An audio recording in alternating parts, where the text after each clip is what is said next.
Et nous nous retrouvons donc pour cette deuxième partie de cette émission spéciale consacrée à Yom Yerushalayim à l'occasion donc du 52e anniversaire de la réunification de la capitale de l'État d'Israël. Et nous allons parler à présent de entreprendre à Jérusalem. Est-il possible d'entreprendre à Jérusalem, de faire des affaires à Jérusalem? Quelle est la situation de la ville dans ce domaine? Et pour en parler, nous sommes en compagnie de Sabine Ayash. Sabine, bonjour. Bonjour. Merci d'être avec nous. On te connaît bien puisque tu es la responsable du service Business Aliyah à Kalita et à la mairie de Jérusalem. Exact. Et nous sommes aussi avec David Schiffer. Bonjour. Qui est un Oleh Hadash, un nouvel immigrant qui a décidé justement d'entreprendre à Jérusalem. Absolument. On va vous demander pourquoi et comment surtout cela se passe. Alors on va commencer avec toi d'abord Sabine. Jérusalem, quand on dit Jérusalem, on pense souvent au lieu saint, on pense à la capitale politique de l'État d'Israël, on pense aux lieux touristiques, on pense moins à Jérusalem comme lieu, endroit où on peut entreprendre, où on peut faire des affaires. Alors c'est vrai qu'il y a souvent cette idée depuis longtemps que Jérusalem est la ville sainte, etc., où on vient plus pour des raisons mystiques, religieuses, voire politiques.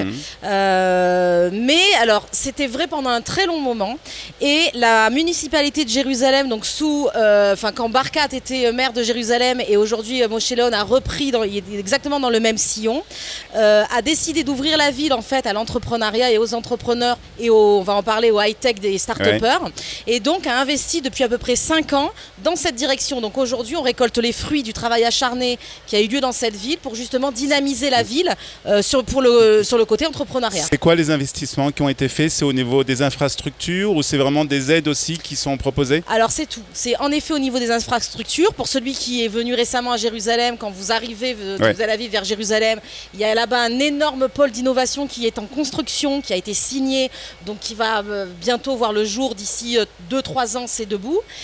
Également au niveau du quartier de Achotzvim, qui aujourd'hui est devenu le quartier des affaires à Jérusalem. De la high-tech surtout. De la high-tech, notamment des groupes comme Mobileye viennent de là-bas.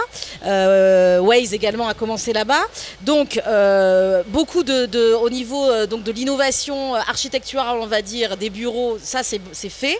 Il y a également un accompagnement et logistique qui a été mis en place par la mairie de Jérusalem, notamment pour dynamiser le côté high-tech. Donc là, il y a tout un département de la mairie qui s'appelle Arli et qui est spécialisé sur le high-tech, le start-up, l'innovation. D'accord. Le but, c'est etc. de faire venir des entreprises, des start-up en fait à Jérusalem. Exactement. Alors non seulement il y a un accompagnement logistique avec, on en parlera peut-être, les services de Kalita notamment, mais également des avantages financiers.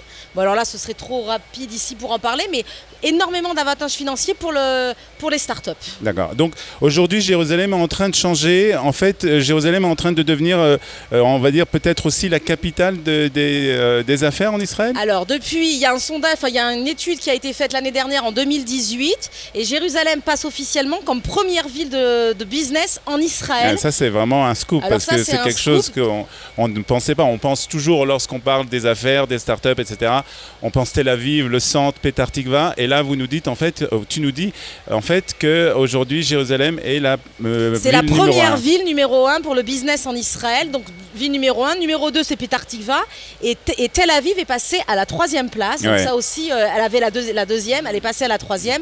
Donc voilà, il y a toutes les raisons. Et donc ça risque pas, mais ça va sans doute continuer dans ce sens-là. Complètement, parce qu'il y a vraiment une dynamique vraiment axée sur l'entrepreneuriat. Il y a également, et ça c'est unique à Jérusalem, c'est important de le souligner, un département qui s'appelle Kiddoum Asakim à la mairie de Jérusalem. Kiddoum Asakim, je ne sais pas comment on traduit. Faire progresser progression des affaires.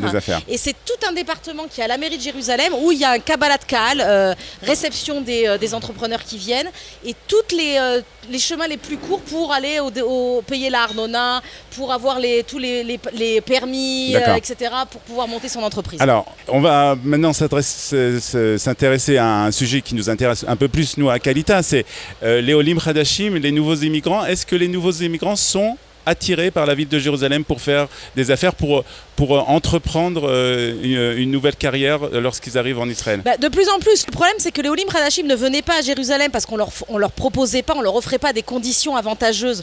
Donc il y en avait pas mal qui vivaient à Jérusalem pour moult raisons et qui travaillaient dans le centre du pays.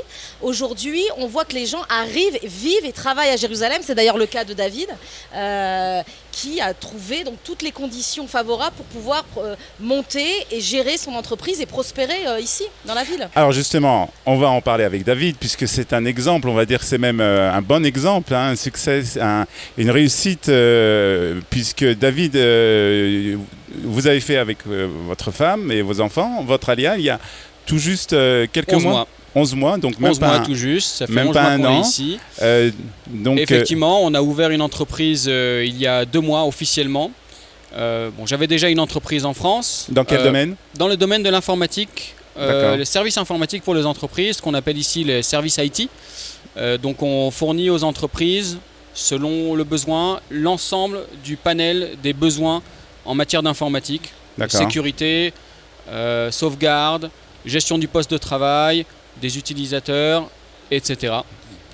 Et on faisait ça déjà en France et on a transféré notre activité à Jérusalem. Vous avez décidé de faire votre alia, de faire votre alia et bien entendu s'est posé la question de savoir où habiter, où aussi commencer cette nouvelle carrière. Absolument. Et la réponse a été tout de suite Jérusalem? Oui, la réponse était tout de suite Jérusalem pour plusieurs raisons.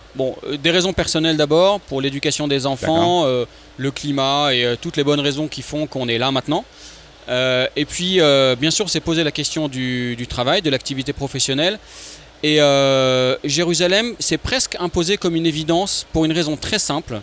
C'est qu'il y a une communauté forte française, il y a beaucoup de compétences francophones à Jérusalem, beaucoup d'entreprises françaises à Jérusalem.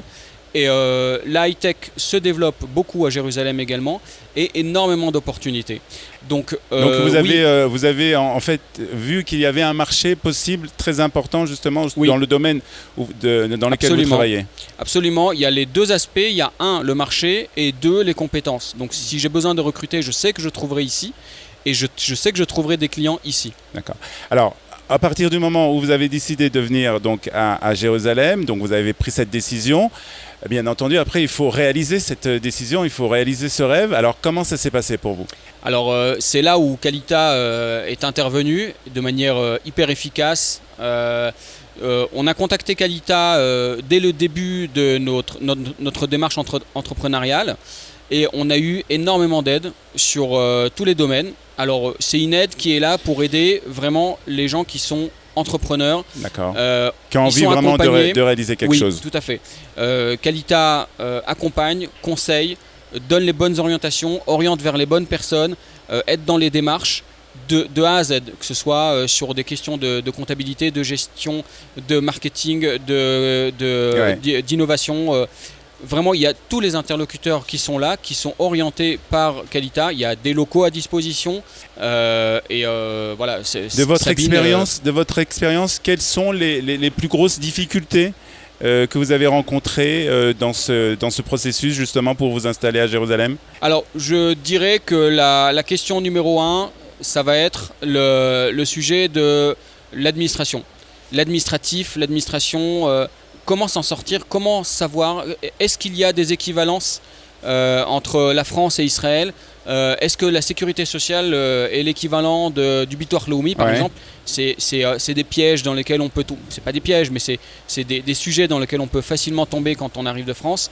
Et il y a des gens qui sont là pour vous dire aider. Attention, ça c'est une évidence en France, ça ne l'est pas en Israël.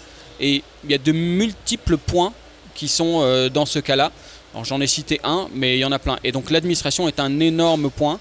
Et deuxièmement, dans le conseil du business plan, de qu'est-ce qui marche, qu'est-ce qui ne marche pas en Israël, comment approcher les clients, il y a des vraies compétences israéliennes mais francophones qui aident, qui conseillent, qui orientent et qui disent où aller et comment. Alors, un conseil que vous pouvez donner à quelqu'un qui veut justement, qui nous écoute et qui voudrait venir s'installer en Israël, quels sont les conseils ou un conseil que vous pouvez donner? Alors, le premier conseil, c'est de contacter Qualita. D'accord. Parce que c'est vraiment efficace. Mais je dirais, il faut avoir les idées claires, il faut savoir ce qu'on veut. Et tout est possible ici. Tout est possible. Tout est possible. Tout est possible. Il y a une mentalité, un changement de mentalité par rapport à ce qui se passe en France? Oui, il y a un gros changement de mentalité. C'est que les éléments se font ici par des tuyaux qui ne sont pas forcément les mêmes qu'en France. C'est-à-dire qu'on ne va pas suivre le même cheminement un peu classique qu'on a en France, où on oriente via des instituts, via des contacts privilégiés. Ici, il y a beaucoup de réseautage, beaucoup de réseaux personnels qui s'étendent sur des réseaux d'amis, etc. Et il faut énormément compter là-dessus, sur le côté humain, personnel et relationnel qu'on peut développer, et c'est très important. C'est une bonne expérience pour vous? Énorme. Sabine, on va revenir à toi justement. Alors, est-ce que tu peux... On en a beaucoup parlé déjà, on en a vu. Est-ce que tu peux encore revenir un peu, détailler encore les services que propose Qualita justement pour les personnes qui veulent venir s'installer à Jérusalem? Alors déjà, on a un service qui fonctionne avant l'Alia, et ça c'est quelque chose qu'il faut vraiment dire pour les personnes qui pensent à l'Alia et qui ne s'est pas encore concrétisé. Ces personnes-là peuvent nous contacter par email. Je pense je peux laisser un mail. On laissera un email, voilà, sur le poste. Via un email, je les mets en contact avec une experte en entreprise, et ils peuvent poser par mail toutes leurs questions. C'est un service qui est gratuit, qui est financé par le ministère de l'Intégration, et donc on fait une première cartographie. Alors souvent les questions c'est sur la fiscalité, sur la faisabilité du projet, donc déjà ça c'est une première étape. Ensuite, quand la personne arrive, alors le bureau évidemment de Qualita est ouvert, et on se charge depuis le début du dossier. Ça veut dire on les met directement en contact avec les services de la mairie adéquats. Comme le disait David, on a un service qui fait qu'on peut vraiment raccourcir le process, qui peut être des fois un petit peu long, voire rébarbatif, voire décourageant. Et donc nous, on a les bonnes personnes à aller voir. Donc, on les met également en relation avec des conseillers de chez Mati. Donc Mati qui s'occupe de la gestion entreprise via le Misrad Aklita, qui donc, et David en a bénéficié également, qui les accompagne également sur toutes les étapes du projet, le business plan, la fiscalité, les rapports avec les banques, les coûts. Vraiment tout le projet dans son ensemble. Donc voilà, pour le mieux c'est de contacter Sabine donc à Qualita pour avoir plus de renseignements, et ce qu'on a compris en tout cas de l'expérience de David et de ce que tu nous as expliqué, que en fait c'était possible de faire des affaires, d'entreprendre quelque chose de nouveau en Israël. Non seulement c'est possible, mais on fait de l'oseille, on fait du fric à Jérusalem. Alors venez tous à Jérusalem. Merci en tout cas Sabine, merci David. Je voudrais peut-être juste ajouter, n'hésitez pas à contacter les gens qui sont déjà là, qui ont déjà fait cette démarche. Donc moi, mon nom est David Schiffer. Ma société c'est Medacom, medacom.co.il. Vous pouvez me contacter directement. Je vous donne aussi mon numéro de téléphone, 058 426 26 41. N'hésitez pas à me contacter si c'est pour du conseil ou pour des besoins en informatique pour votre entreprise. On est là, on se fera un plaisir de vous répondre. Et on espère vous voir ici. Merci beaucoup David, merci Sabine pour toutes ces informations. Et on se retrouve tout de suite pour la troisième et dernière partie de cette émission consacrée à Jérusalem. ירושלים, הפקדתי שומרים